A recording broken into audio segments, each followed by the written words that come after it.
नमस्कार मित्रों, मैं हूं अमित। लीगल कॉन्सेप्ट में आप सभी का स्वागत है और आज हम लोग बात करेंगे कि खेत की पैमाइश किस तरीके से की जाती है।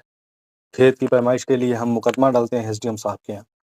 उसका क्या प्रोसीजर है, किस तरह से खेत की पैमाइश की जाती है। उस कई और नाम से भी इसको जानते हैं, बंदोबस्ती के नाम से जानते हैं, मेड़बंदी के नाम से जानते हैं। तो चलिए देखते हैं कि उत्तर प्रदेश राजस्व संहिता में इसके क्या प्रोसीजर हैं और इसे किस तरीके से कंडक्ट किया जाता है। सेक्शन 24 है। सेक्शन 24 में सीमा संबंधी विवाद है। इसका पहला सब क्लॉज कहता है कि उप जिलाधिकारी, ये मुकदमा एसडीएम साहब के यहाँ पड़ता है, तो उप जिलाधिकारी स्वप्रेरणा से यानी स्वयं से या किसी हितबद्ध व्यक्ति द्वारा, यानी जिसके हित वायोलेट हो रहे हैं, उस व्यक्ति के द्वारा यदि आवेदन किया जाता है, आवेदन दिया जाता है उस पर्टिकुलर अदालत में, सीमा संबंधी विवाद का विनिश्चय कैसे किया जाएगा? सर्वेक्षण नक्शों के आधार पर, यानी जो पहले से नक्शे तैयार हैं, ये पहली कंडीशन है कि सर्वेक्षण नक्शे जो पहले से तैयार हैं, उसके आधार पर सीमा का सीमांकन किया जा सकता है। अगर वो जिला जो है या वो गांव वो चकबंदी में चल रहा है, जैसे लोग अक्सर कहते हैं कि चकबंदी में चल रहा है, तो जब चकबंदी में चलता है तो चकबंदी के बाद जो नक्शे तैयार किए जाते हैं, वो उत्तर प्रदेश जोत चकबंदी अधिनियम 1953 के उपबंधों के अनुसार तैयार किए जाते हैं और उनका पुनर्निरीक्षण भी यानी एग्जामिनेशन भी किया जा चुका होता है, यानी री एग्जामिनेशन भी किया जा चुका होता है। तो उसमें जो नक्शे तैयार हो जाते हैं चकबंदी के बाद, उसके आधार पर भी सीमा संबंधी विवाद का निर्धारण किया जा सकता है। लेकिन यदि वो भी नहीं है, तो ऐसा जब संभव ना हो, तो वास्तविक कब्जे के आधार पर सरसरी जांच द्वारा भी इसका विवाद का निपटारा किया जा सकता है। तो ये सेक्शन 24 का क्लॉज 1 ये बात कहता है। इसके बाद क्लॉज 2 क्या बात करता है? चलिए इस चीज को भी देखते हैं। क्लॉज 2 ये कहता है कि यदि उपधारा 1 के अधीन किसी विवाद में जांच के दौरान उप जिलाधिकारी अपना यह समाधान न कर सके, यानी ये समझ में उसको ना आए, न कर सके कि किस पक्ष का कब्जा है, या यदि यह दिखाया गया हो कि विधिपूर्ण अध्यासी को सदोष बेदखल करके कब्जा प्राप्त किया गया है, यानी सदोष मतलब जबरदस्ती कब्जा प्राप्त किया गया है। तो दो कंडीशंस इसमें निकल के आ रही हैं। एक तो कंफ्यूजन की कंडीशन है कि समाधान ये नहीं हो पा रहा है कि कब्जा किस पक्ष का था। ठीक है, कोई अपना दावा कर रहा है तो कोई दूसरा अपना दावा कर रहा है, या फिर उसको ये तो कंफर्म है कि कब्जा किसका था, लेकिन इस समय सदोष बेदखल किसको किया गया है, ये चीज इसमें देखेंगे। तो ऐसी कंडीशन में क्या कर सकता है? तो एसडीएम साहब क्या करेंगे, पहली जब कंडीशन आएगी जिसमें हमारा समाधान नहीं हो पा रहा है कि आखिर किस पक्ष का कब्जा था, ऐसे कन्फ्यूजन में प्रथम स्थिति जो होगी वो संक्षिप्त जांच द्वारा यह विनिश्चय करेगा कि संपत्ति का सर्वाधिक हकदार व्यक्ति कौन है और ऐसे व्यक्ति को कब्जा दिया जाए। अब ये जांच जब होगी, संपत्ति का सर्वाधिक हकदार व्यक्ति कौन है, लेखपाल जाता है, लेखपाल रिपोर्ट बनाता है, अदालत में जमा करता है, अदालत में क्रॉस एग्जामिनेशन होता है, बयान होता है, बयानों के आधार पर इन सब चीजों को डिसाइड किया जाता है। ये कंडीशन हो गई पहली। अब दूसरी कंडीशन में, जो कि दूसरी कंडीशन है, अध्यासी को सदोष बेदखल किया गया है। जब सदोष बेदखल किया जाता है तो द्वितीय स्थिति में वह बेदखल किए गए व्यक्ति को कब्जा दिलाएगा।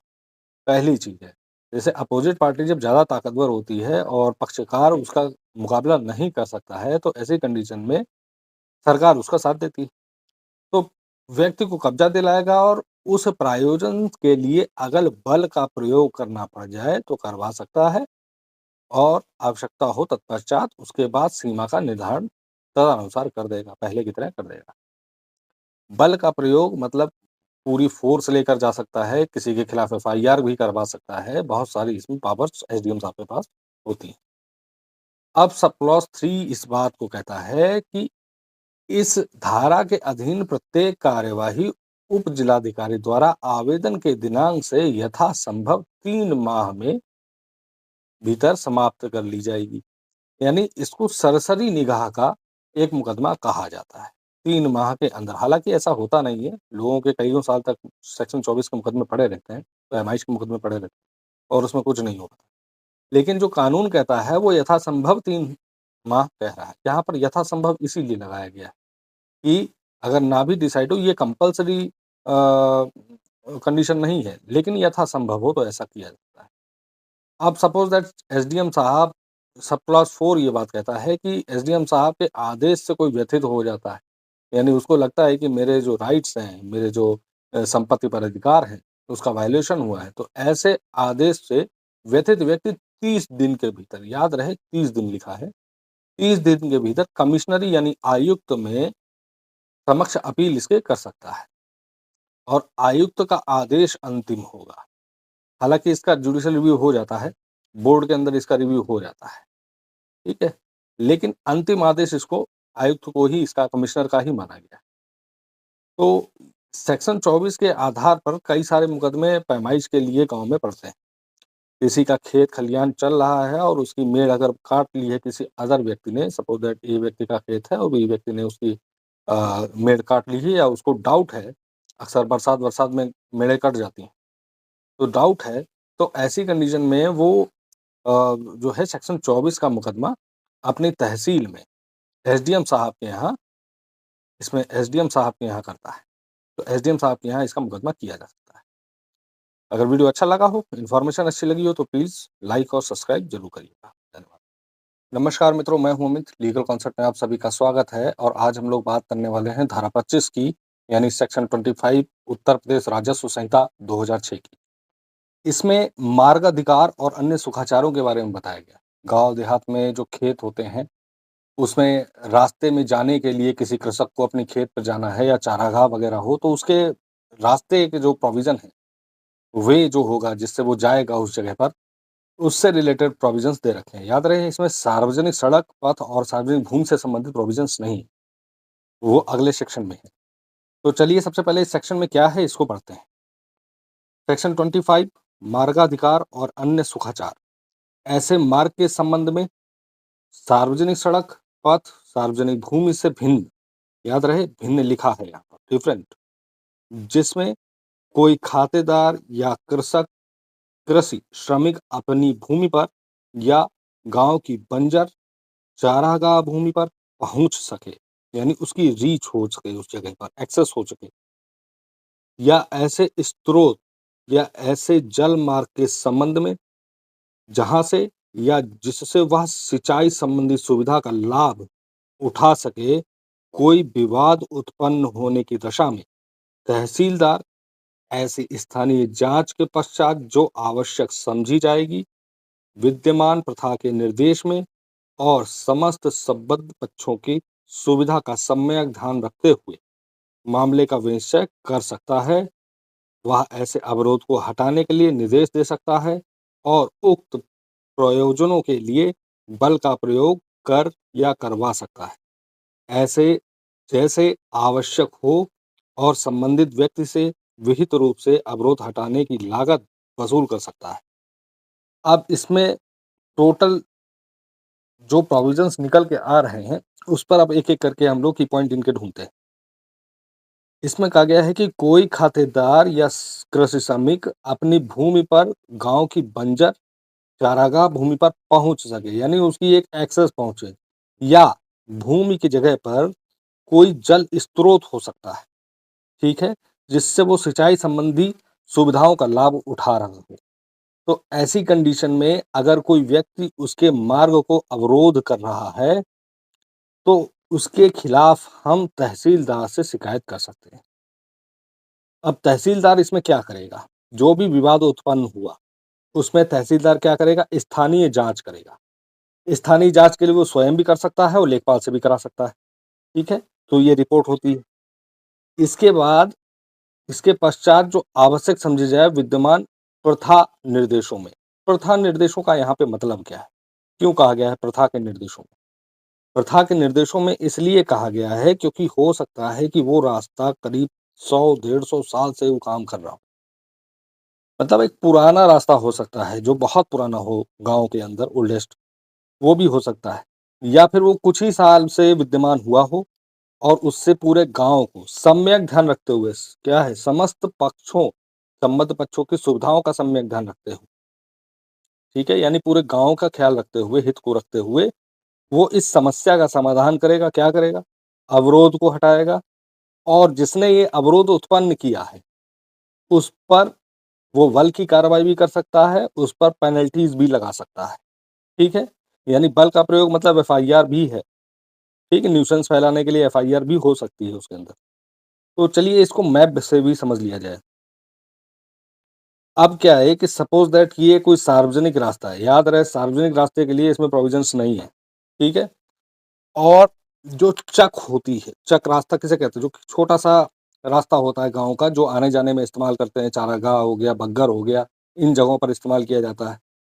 या जल का कोई स्रोत है, पानी की ज़रूरत वहाँ से पूरी होती है, तो इस तरीके से एक छोटा पतला रास्ता होता है जो मिट्टी का बना होता है, पक्का नहीं होता, जैसे डामर का सार्वजनिक रास्ता होता है, वैसे डामर का रास्ता नहीं होता वो।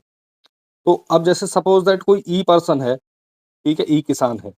अब उसको अपने खेत में जाने के लिए सपोज़ दैट ये खेत है उसका, ठीक है? इस खेत में जाने के लिए उसको पहले जी और एच के बीच में जो चक्रोट निकली है, उसके पर जाना पड़ेगा, ठीक है? तभी वो एंट्री कर सकता है। एक रास्ता इधर से भी है इसका, ठीक है? एक रास्ता इसका इधर से भी है, एक रास्ता इधर से है और ऐसे चारों तरफ से उसके पास रास्ते हैं, लेकिन लैंडलॉक्ड खेत है। ये ध्यान रखने वाली बात यहाँ पॉइंट है कि लैंडलॉक्ड खेत है वो, चारों तरफ से खेत बने हुए हैं। अब जैसे जी को जाना है तो वो तो डायरेक्ट ऐसे पहुँच सकता है, पर ई को जाना वो डायरेक्ट नहीं पहुँच सकता। तो ऐसी कंडीशन में सपोज़ दैट कि जी और ई इसको मना कर दें कि ये यहाँ पर यानी ई अपने खेत में एंट्री नहीं करेगा हमारी तरफ से, ठीक है? और इधर से बी, ए, बी और सी तीनों मना कर दें। मतलब सपोज़ दैट कि शत्रुता हो गई है, डी हो गया, ई हो गया, ये सब मना कर दें कि इसको हम जो है सब भाई हैं आपस में, इसको जो है हम आने नहीं देंगे। तो ये लैंडलॉक खेत है, लैंडलॉक खेत में बेचारे को कहाँ से जाने को मिलेगा? कोई रास्ता जब नहीं मिलता है उसको, खेत खत्म हो जाएगा, खराब हो जाएगा। तो ऐसी कंडीशन में वो अपने तहसील के तहसीलदार से बात करेगा, यानी उसके पास कंप्लेंट भेजेगा। कंप्लेंट भेजने के बाद जो तहसीलदार होगा वो रिपोर्ट देगा कि क्या रिपोर्ट्स हैं, क्या इस तरीके की कंडीशंस पैदा हो रही हैं। लेकिन ध्यान रहे कि ई के पास कोई अल्टरनेट रास्ता नहीं होना चाहिए रीज़नेबल टाइम तक पहुँचने के लिए। याद रहे रीज़नेबल वर्ड का इस्तेमाल इसलिए कर रहे हैं कि सपोज़ दैट कि उसको यहाँ से यहाँ तक जाने में 1 डेढ़ घंटा लग जाता है। वो रीज़नेबल टाइम नहीं है, ठीक है? यहाँ पहुँचने में केवल 10 ही मिनट लगता है।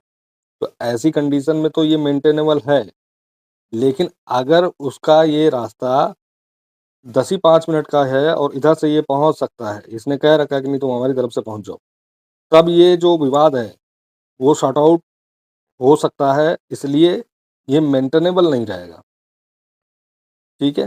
तो यानी उसको कम से कम एक रास्ता मिल रहा है। इसमें यही एक शर्त है कि इसमें कम से कम एक रास्ता उसको मिलना चाहिए, अपने खेत तक पहुँचने के लिए। तो अब क्या है कि सपोज़ दैट कि ई ने ये कंप्लेंट की तहसीलदार के पास, तहसीलदार इसको देखेगा, जाँच कराएगा, जाँच कराने के बाद वो इसका निर्णय लेगा और निर्णय लेने के बाद हो सकता है इन सबों पर जो सबसे ज़्यादा न्यूसेंस क्रिएट किए हैं, उनके ऊपर पेनल्टीज़ भी लगा सकता है। तो ये हो गई चक रोड के लिए, चक मतलब होता है खेत, ठीक है? और रोड मतलब रास्ता हो गया। चक रोड के लिए इसीलिए चकबंदी कहा जाता है। चक मतलब खेत, बंदी मतलब उसकी मेड़ जिसको बाँधा जाता है, इसे चकबंदी कहते हैं उसको। तो ऐसी कंडीशन में इस चीज़ को वो कंप्लीट कर सकता है। इसी तरीके से वही नियम सार्वजनिक जल स्रोत के लिए भी है, सार्वजनिक चारागाह के लिए भी है कि वो रास्ता कोई भी उसका नहीं रोक सकता। अब आते हैं अगले सेक्शन पर। अगला सेक्शन सीरियल वाइज़ ही है। अगला सेक्शन जो पहले चक रोड पर था लेकिन ये चक रोड पर नहीं है। ये सार्वजनिक सड़क और पथ के लिए जो उसमें भिन्न कर दिया गया था। ये उन 3 चीज़ों के लिए है कि अवरोध को हटाया जाना है। सेक्शन 26 यदि तहसीलदार को यह पता चले कि किसी अवरोध से गाँव के किसी सार्वजनिक रोड यानी रास्ता, पथ या सार्वजनिक भूमि के अबाध उपयोग में रुकावट पड़ती है। अबाध उपयोग मतलब जो बिना बाधा के हो। तो ऐसे सड़क या जल मार्ग या जल के रोध को हटाने का निर्देश दे सकता है। प्रायोजन के लिए बल का प्रयोग कर सकता है, जैसा कि पहला किया है कि बल का प्रयोग मतलब क्या? लीगल कार्यवाही कर सकता है या करवा सकता है, जो आवश्यक हो। संबद्ध व्यक्ति से अवरोध अवरोध हटाने का खर्च भी वसूल कर सकता है, यानी पेनल्टीज़ भी लगा सकता है। अब ये सार्वजनिक रास्ता है, बी से ए की लड़ाई हो गई है। अब बी को ए आने नहीं दे रहा है और यहाँ पर सपोज़ दैट कोई दुकान भी है, ठीक है? बीज की, खलिहान की, खेत की कोई दुकान है। अब सार्वजनिक रास्ता को कोई नहीं रोक सकता है, जैसा कि सब जानते हैं गवर्नमेंट का रास्ता है। तो उसके लिए इस रास्ते का वो इस्तेमाल करता है, ठीक? अल्टरनेट रास्ता है नहीं। तो ऐसी कंडीशन में अगर कोई प्रॉब्लम्स क्रिएट होती है तो सेक्शन 26 में जाके उसको ये कंप्लेंट कर सकता है, फाइल कर सकता है और तहसीलदार इस पे रिपोर्ट तैयार करके, रिपोर्ट मँगवा के इस पर कार्यवाही करेगा।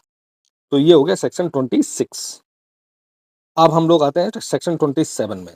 सपोज़ दैट कि उपजिला, अब जैसे यहाँ पर जो प्रोविज़न दे रखे हैं सेक्शन 27 के, उपजिलाधिकारी की पुनरीक्षण की संबंधित सख्ती। उपजिलाधिकारी धारा 25 और धारा 26 के अधीन तहसीलदार द्वारा विनिश्चय किए गए किसी मामले के अभिलेख को ऐसे विनिश्चय की वैधता या औचित्य के संबंध में अपना समाधान करने के प्रयोजन से मांग सकता है और संबंधित पक्षकार को सुनवाई का अवसर देने के पश्चात ऐसे आदेश पारित कर सकता है जैसा वह उचित समझे। परंतु इस धारा के अधीन कोई प्रार्थना पत्र पुनरीक्षण कराए जाने के आदेश से 30 दिन के भीतर होना चाहिए, यानी 30 दिन के भीतर ही ग्रहण किया जाएगा। मेंटेनेबिलिटी इसकी 30 दिन की है। 30 दिन हो भी जाते हैं, अगर उससे वो ज़्यादा भी हो जाते हैं, मान लो 2 महीना हो गया, तो सेक्शन 5 लिमिटेशन एक्ट लग जाता है और उसी के हिसाब से डिले कंट्रोल कराया जाता है। दैट इज़ डिफरेंट थिंग, वो हम बाद में देखते हैं। सबसे पहले ये देखते हैं कि अब क्या किया गया है कि सेक्शन 25 एंड 26 के अधीन तहसीलदार द्वारा विनिश्चय किए गए किसी मामले के अभिलेख को विनिश्चय की वैधता, यानी उसकी वैलिडिटी क्या है, उसके ऑर्डर की वैलिडिटी क्या है, उसको देखते हैं और औचित्य मतलब ऑफिशियली वो कितना संबंध अपना समाधान कर पाए हैं। इसी को कहा जाता है एसडीएम साहब द्वारा एलसीआर तलब किया गया है। ठीक है, एलसीआर मतलब लोअर कोर्ट रिकॉर्ड तलब किया गया है। तो ऐसी कंडीशन में आप अगर कोई, जैसे कि सपोज दैट कि इस मामले में हमने जब देखा था कि ई जो है वो उसका रास्ता बाधित हो रहा है, तो ई का जब रास्ता बाधित हो रहा है तो उसका एक सेकंड वे ये भी था, सेकंड वे एक ये भी था, अगर जी और एच और आई उसको आने नहीं दे रहे हैं, ठीक है? या ए बी के खेत से भी वो निकल सकता था, लेकिन ऐसा नहीं हो रहा है। तो ऐसी कंडीशन में कोई कन्फ्यूजन ना रहे इस चीज़ को लेके, उसको वो अपील कर सकता है। सपोज दैट कि जी सोचता है कि मेरे राइट्स का वायलेशन हो गया है इसमें, ठीक है? तो क्यों हो गया है कि अगर ई है, अगर चाहता तो वो इधर से भी रास्ता कर सकता था, ठीक है? अब तहसीलदार ने इधर से ही रास्ता इसको दे दिया। यहाँ इसकी भुसौरी रखी थी, यानी खेत काटा, खलिहान काटा, उसके बाद उसकी भुसौरी जो भूसा निकलता है, जानवर खाते हैं, वो रखी हुई थी। अब वो ट्रैक्टर यहाँ से ले जा रहा है, ट्रैक्टर ले जा रहा है, पूरी भुसौरी खत्म हो रही, खराब हो रही है। तो ऐसी कंडीशन में वो सोचेगा कि मैं व्यथित व्यक्ति हो गया हूँ। तो अब ऐसी कंडीशन में क्या करेगा कि वो सेक्शन 27 के अंतर्गत जाके उप जिलाधिकारी को रिविजनल पावर जिसको दे रखी है, उसके लिए सेक्शन 26 या 27 में जाके वो अभिलेखों की वैधता की जाँच कराएगा। यानी उसको एप्लीकेशन देके वहाँ मुकदमा फाइल करेगा। अब यहाँ पर सेक्शन 28 आते हैं। एक एक्स्ट्रा सेक्शन है जो काफ़ी इम्पोर्टेंट है, सेक्शन 28।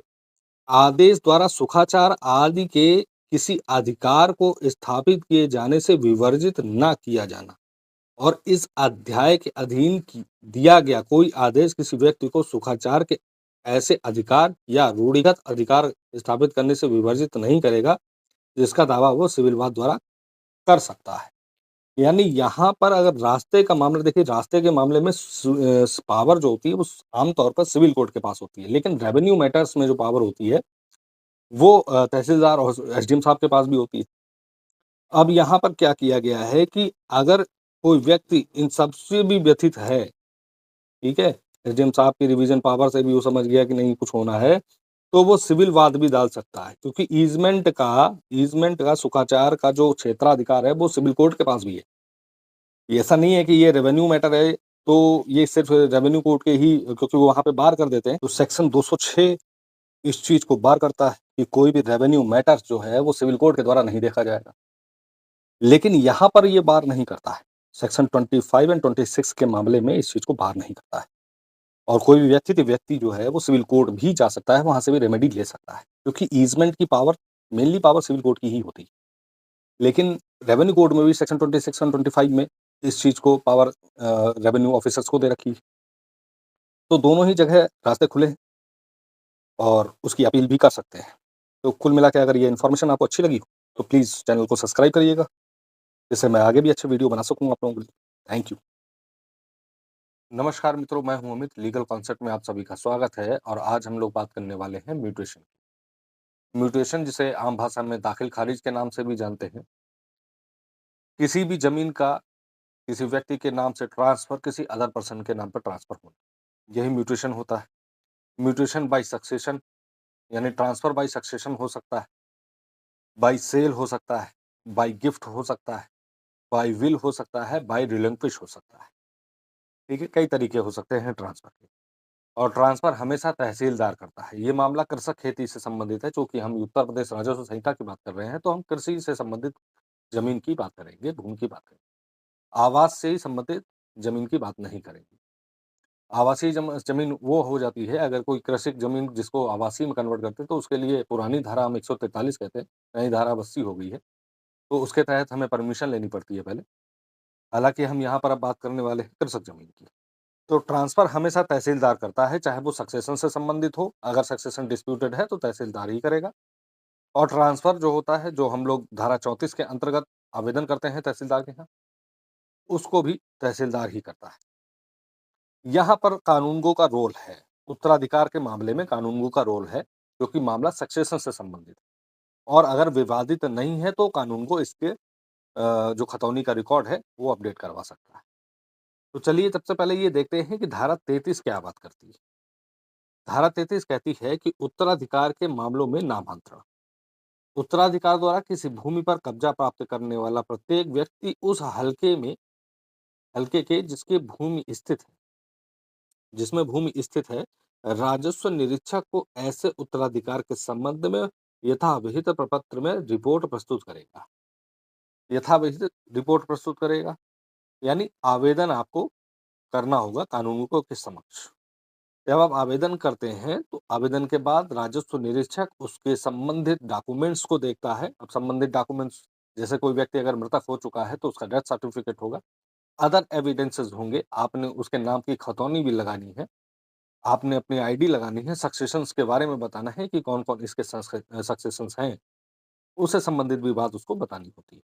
तो ऐसे संबंधित एविडेंस देके हम एक फाइल बना के हम कानूनगो को देते हैं। अब कानूनगो इसको देखता है और 2 चीज़ें इसमें निकल के आती हैं। अब सबसेक्शन 2 देखते हैं क्या कहता है। उपधारा 1 के अधीन रिपोर्ट प्राप्त करने पर या उससे संज्ञान में अन्यथा तथ्य आने पर राजस्व निरीक्षक सबसे पहला का बोलता है। का क्या बोलता है कि यदि मामला विवादग्रस्त नहीं है, यहाँ पर नहीं है, याद रहे विवादग्रस्त नहीं है, तो ऐसे उत्तराधिकार को अधिकार अभिलेख यानी खतौनी में अभिलिखित करेगा। यानी खतौनी में उसको अपडेट कर देगा अगर कोई विवाद वगैरह नहीं है तो, ठीक है? और यदि अगर विवाद है, तब क्या करेंगे तो ऐसी कंडीशन में खा में लिखी हुई है कि किसी अन्य मामले में ऐसी जाँच करेगा, जैसा उसे आवश्यक प्रतीत हो और वह अपनी रिपोर्ट तहसीलदार को प्रस्तुत कर देगा। यानी दूसरा सेक्शन जो हम लोगों का कह रहा है, वो ये बात कह रहा है कि अगर विवादित मामला हो जाता है, तो विवादित मामले की एक रिपोर्ट कानूनगो बनाकर तहसीलदार साहब को दे देगा कि भाई ये मामला विवादित है और इन-इन मुद्दों को लेके विवादित है। अब तहसीलदार के पर निर्भर है कि वो उसको कैसे सॉर्ट आउट करते हैं। तो ये अभी फिलहाल सेक्शन 33 है, अभी सेक्शन 35 में हम बताएँगे कि तहसीलदार का क्या काम फिर इसमें आता है। अब 34 में सेक्शन 33 के जो 3 है, सबसेक्शन 3 उसके बारे में बात करते हैं कि कोई व्यक्ति जिसका जिसका नाम राजस्व निरीक्षक द्वारा अभिलिखित ना किया गया हो या जो उपधारा 2 के खंड का या खा के अधीन राजस्व निरीक्षक द्वारा पारित किए गए आदेश से व्यतीत हो, तो वह तहसीलदार के समक्ष आवेदन प्रस्तुत कर सकता है। अब सपोज़ ये केस इस तरीके का होता है कि जैसे राजस्व निरीक्षक पहला इसमें केस ये है कि राजस्व निरीक्षक को सारे डॉक्यूमेंट दे दिए लेकिन उसने कोई कार्यवाही नहीं करी। तो ऐसी कंडीशन में वो व्यक्ति तहसीलदार के समक्ष आवेदन कर सकता है। दूसरी कंडीशन में ये बात कही गई है कि यदि कोई कानूनगो के आदेश से व्यतीत हो गया है, ठीक है? कानूनगो अब चूँकि विवादित रहा होगा, आपको जानकारी नहीं हुई। जानकारी नहीं हुई, लोगों ने विरासत अपनी लिखवा दी, आपके जैसे कोई घर वाले पक्षकार है उसने विरासत लिखवा दी। तो ऐसी कंडीशन में उसको विवादित यानी आपत्ति दाखिल करनी होती है। तो आपत्ति जो है वो तहसीलदार के समक्ष आवेदन प्रस्तुत करके की जा सकती है। तो इसके बारे में सबसेक्शन 3 ये बात कहता है। इसके बाद सबसेक्शन 4 कहता है कि इस धारा के उपबंध यथावश्यक परिवर्तन सहित ऐसे प्रत्येक व्यक्ति पर लागू होंगे जिसे इस संहिता के उपबंधों या उससे निरसित किसी अधिनियम के द्वारा यानी अधिनियम के अनुसार भूमि प्रबंधक समिति द्वारा असंक्रमणीय अधिकारयुक्त या आसामी स्वीकार किया गया हो। यानी किसी भूमि प्रबंधक समिति द्वारा भी किसी जमीन पर, पट्टे की जमीन पर किसी को दे रखा है, उसके ऊपर भी यही नियम लागू होंगे। अब इसके बाद हम आते हैं 34 पर। 34 क्या कहता है? यही ट्रांसफर का मामला, ये मेन चीज़ जो है यहाँ पर ट्रांसफर का, यहाँ सक्सेशन नहीं है, यहाँ ट्रांसफर है। तो ट्रांसफर के मैटर को लेके अगर हम बात करते हैं, तो अंतरण के मामले में रिपोर्ट करने का कर्तव्य।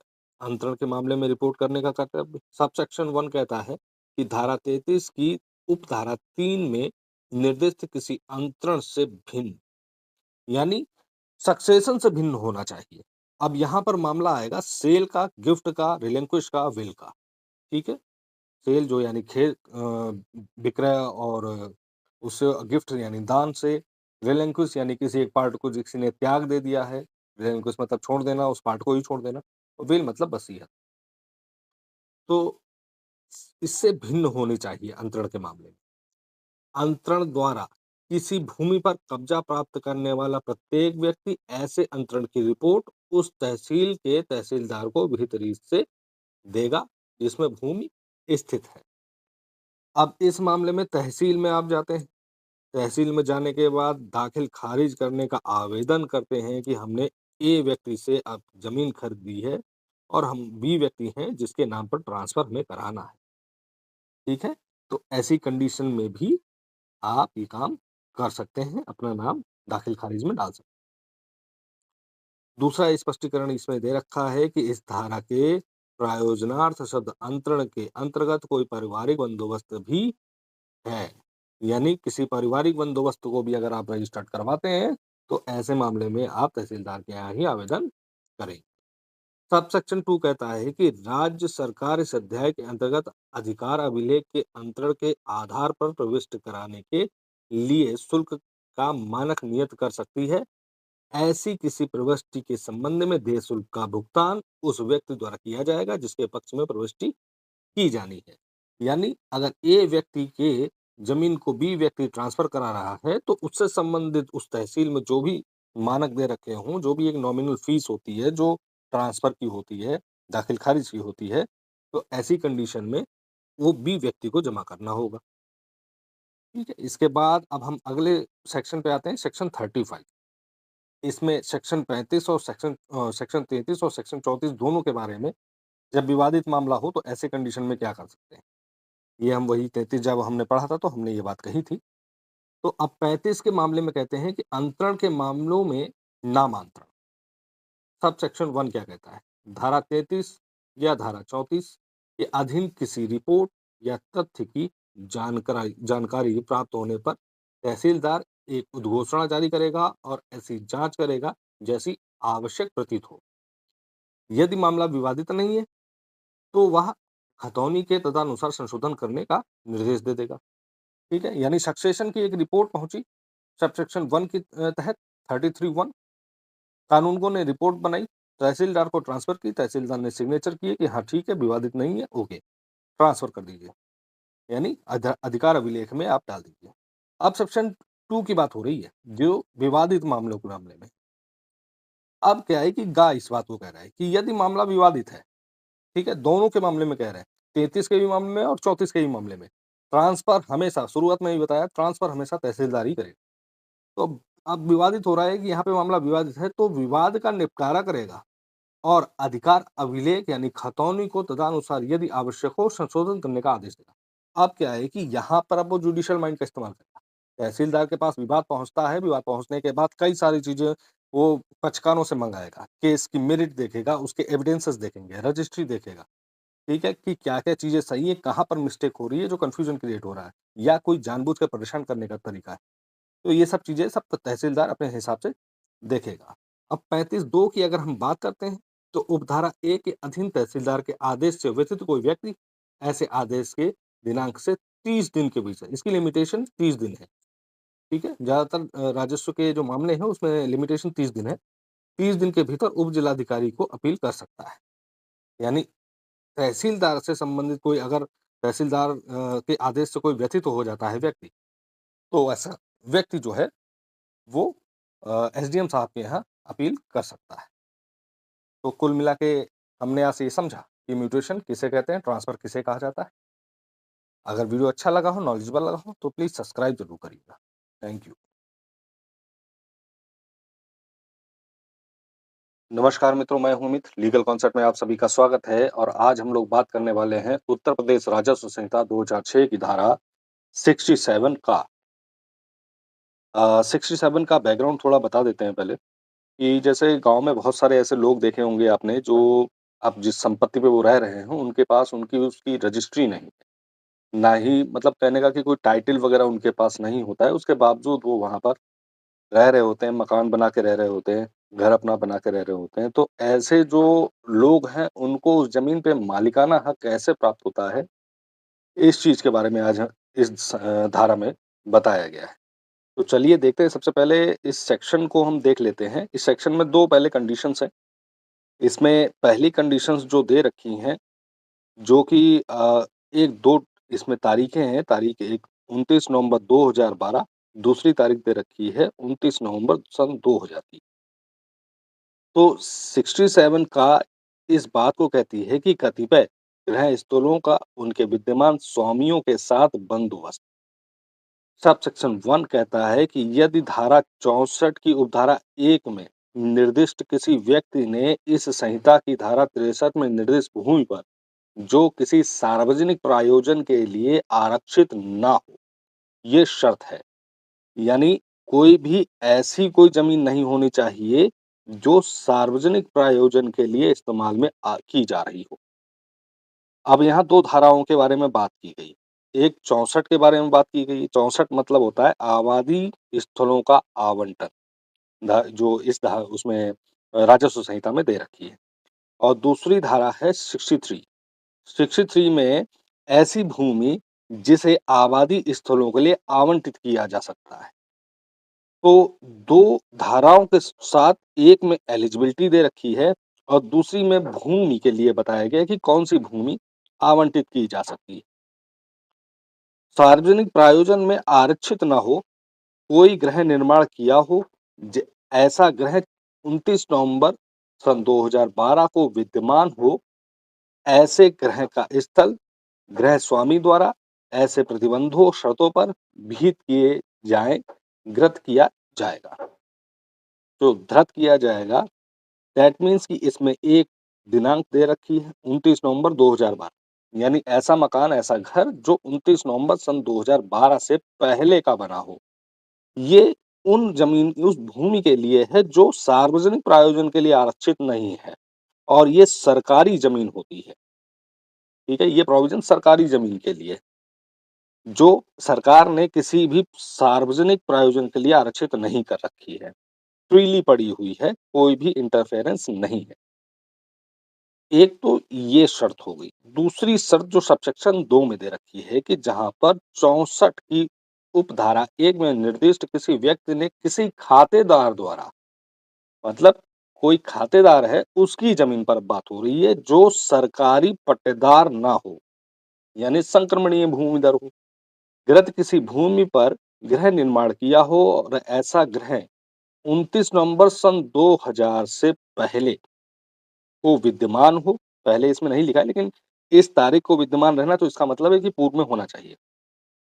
विद्यमान हो, तो ऐसे ग्रह के स्थल का इस संहिता में निर्दिष्ट अंतर्विष्ट किसी बात के होते हुए भी बंदोबस्त खातेदार द्वारा ऐसे प्रतिबंधों और शर्तों जो विहित किए जाएँ, ऐसे ग्रह के स्वामी के साथ किया गया समझा जाएगा। जैसे कि कोई बी व्यक्ति है, उसने एक खातेदार की भूमि पर अपना मकान बनाया और लंबे समय से उस पर कब्जा है और ए को इस पर कोई आपत्ति भी नहीं। यानी उसने किसी प्रकार का कोई क्रियाकलाप या कोई कार्यवाही नहीं करवाई है। तो ऐसी कंडीशन में भी इस पर मालिकाना हक दिया जा सकता है, जिसे हम एडवर्स पोजीशन के तौर पर भी देखते हैं।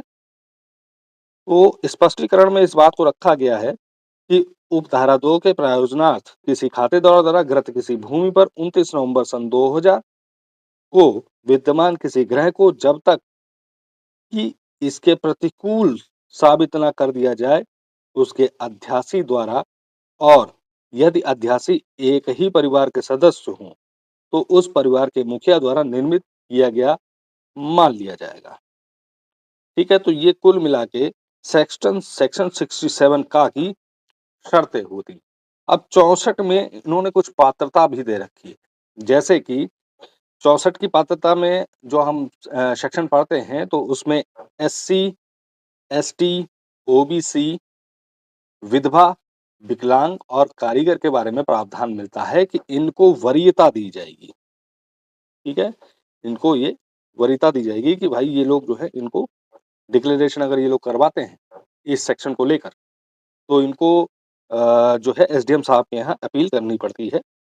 एसडीएम साहब अपील करने के बाद लेखपाल से रिपोर्ट मंगवाते हैं और लेखपाल ग्राम सभा से लेकर प्रधान वगैरह सभी का बयान इस स्थिति में लेता है। तो ये कुल मिला के सेक्शन 67 की शर्तें थीं। अब हम लोग इसमें ये भी समझते हैं कि इसके अपवाद में क्या-क्या चीज़ जो सार्वजनिक प्रायोजन की बात की थी, सार्वजनिक प्रायोजन की बात जो की थी वो क्या-क्या चीज़ें आती हैं। अब जैसे सार्वजनिक प्रायोजन में जैसे कोई चारागाह हो गया, खलियान हो गया, खेल का मैदान हो गया, कब्रिस्तान, श्मशान, चकमार्ग, तालाब, बाजार, कोई मेला का स्थान है, सैन्य शिविर की भूमि है या किसी विशेष सार्वजनिक प्रायोजन के लिए कोई भूमि दे रखी है, तो ऐसी भूमि पर ये धारा काम नहीं करेगी। ठीक है? ऐसी भूमि पर आप डिक्लेरेशन नहीं करा सकते हैं। ये पूरी तरह इसका अपवाद दे रखा है और इस पर आपका किसी प्रकार का कोई मकान वगैरह कुछ भी बनाओ तो सरकार उसको मान्यता नहीं देगी। और अब अगली चीज़ पे हम लोग आते हैं कि जो भूमि का प्रकार इन्होंने इसमें हमें ये समझना भी ज़रूरी है कि भूमि का प्रकार किस तरीके से निर्धारित किया जाता है। अगर हम श्रेणी 5 की भूमि के बारे में बात करते हैं, जिसे हम नई परती की भूमि कहते हैं, जिसमें 3 साल तक खेती नहीं होती। देखिए, मकान वहीं बनेगा जहाँ पर खेती नहीं होती है। किसी फसल पे आप मकान तो नहीं बना सकते। तो ऐसी ही भूमि पर जाएगा व्यक्ति जो बंजर पड़ी हो। तो जैसे नई परती की भूमि है, 3 साल तक खेती नहीं हुई है उसके अंदर, ठीक है? तो ये नई परती के अंतर्गत आ गई। पुरानी परती जिसमें 5 साल तक खेती नहीं हुई है, वो पुरानी परती के अंतर्गत आ गई। बाकी ये वन विभाग की ज़मीन और ये चारागाह की ज़मीन वो तो सार्वजनिक शुरुआत में ही राजस्व संहिता में बता दी गई। उसके बाद 5-3 डा की एक ज़मीन होती है, बंजर भूमि कहते हैं जिसमें 6 साल से अधिक समय तक खेती नहीं की गई है। तो इस प्रकार से ये श्रेणियाँ बन जाती हैं और इस श्रेणियों के अंतर्गत भूमि का प्रकार भी तय हो जाता है कि भाई बंजर भूमि है या कृषक भूमि है। केस यहीं पर से ही फँसता है कि अगर किसी कृषक भूमि पर हो, तो उस पर आपत्ति ऑब्जेक्शन खातेदार द्वारा कर सकते हैं। लेकिन अगर खातेदार भी सहमति हो जाती है, तो उसको डिक्लेयर किया जा सकता है। और इसमें जो पहले से तारीखें दे रखी हैं, फिर से वो तारीखें हम बता देते हैं। 29 नवंबर सन 2012 ये सरकारी ज़मीन के लिए होता है और 29 नवंबर सन 2000 ये खातेदार के लिए है। खातेदार में पट्टेदार शामिल नहीं। ये ध्यान रखिएगा कि सरकार द्वारा दी गई कोई ज़मीन में वो पट्टेदार शामिल नहीं, संक्रमणीय खातेदार। अब इसके बाद हम सेक्शन 63 की अगर हम बात करते हैं, तो ये उप-जिलाधिकारी के यहाँ इसका वाद होता है, जैसा कि हमने पहले ही बताया। स्वप्रेरणा से भूमि प्रबंधक समिति के संकल्प पर धारा 64 में वर्णित व्यक्तियों के आवंटन के लिए आबादी स्थलों की व्यवस्था हेतु श्रेणी निम्नलिखित श्रेणी की भूमि चिन्हित कर सकता है। अब 59 के अंतर्गत जो श्रेणियाँ दे रखी हैं, वो अदर लेक्चर में हम समझेंगे, वरना लेक्चर बहुत लंबा हो जाएगा। तो ये उसी से संबंधित है कि ऐसी भूमि जिसे आबादी स्थलों के लिए आवंटित किया जा सकता है, 63 के अंतर्गत बता दी गई हैं। और उसके बाद 64 में हम इसमें जैसा कि हमने पहले ही बताया कि किसको वरीयता दी जाएगी, ठीक है? और कैसे इसके प्रावधान होते हैं। सबसेक्शन 1 को अगर हम पढ़ते हैं तो 63 में निर्दिष्ट भूमि का आवंटन करने में निम्नलिखित वरीयता क्रम का अनुपालन किया जाएगा। पहला, ग्राम सभा में रहने वाले अनुसूचित जाति, अनुसूचित जनजाति, अन्य पिछड़े वर्ग या सरकार राज्य सरकार द्वारा यथा अवधारित गरीबी रेखा के नीचे रहने वाला सामान्य वर्ग के व्यक्तियों से संबंधित कोई कृषि श्रमिक या ग्रामीण कारीगर, ठीक है? खा कहता है ग्राम सभा में रहने वाला कोई अन्य कृषि श्रमिक या कोई ग्रामीण कारीगर। गा कहता है ग्राम सभा में रहने वाले अनुसूचित जाति, अनुसूचित जनजाति और अन्य पिछड़ा वर्ग या राज्य सरकार द्वारा यथा निर्धारित गरीबी रेखा के नीचे रहने वाला सामान्य श्रेणी से संबंधित कोई व्यक्ति इसमें आएगा, परंतु उसी श्रेणी के अंतर्गत विधवा और शारीरिक रूप से विकलांग व्यक्तियों को अधिमान दिया जाएगा। ठीक है, विधवा और विकलांग के लिए ये इनके वरीयता क्रम के अंतर्गत आ जाएंगे। तो ये कुल मिला के स्पष्ट कर दिया मैंने आपको कि सेक्शन 67 जो अक्सर लोग छोड़ देते हैं, पूरी तरीके से सिंपल और सरल भाषा में। वीडियो अगर अच्छा लगा हो तो प्लीज लाइक और सब्सक्राइब जरूर करिएगा। धन्यवाद।